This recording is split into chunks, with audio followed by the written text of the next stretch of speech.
কি? আমার মুখের উপরে কথা বলা তোর সাহস হয় কি করে? আমি যেটা বলবো সেটাই হবে। আমি সালমাকে বিয়ে করতে পারবো না, ব্যাস। আমি অন্য একজনকে ভালোবাসি, তাকে বিয়ে করবো।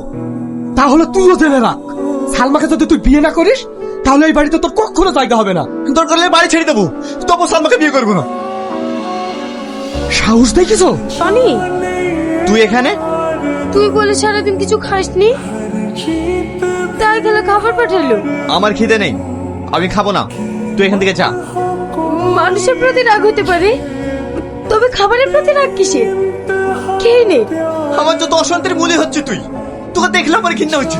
তুই এক্ষুনি আমার চোখের সামনে থেকে সরে যা। ও, তোর অশান্তির মূল কারণ আমি না। আমি তোকে কথা দিছি, আমার এই বউ তোকে কখনো দেখতে হবে না, কোনোদিনও না।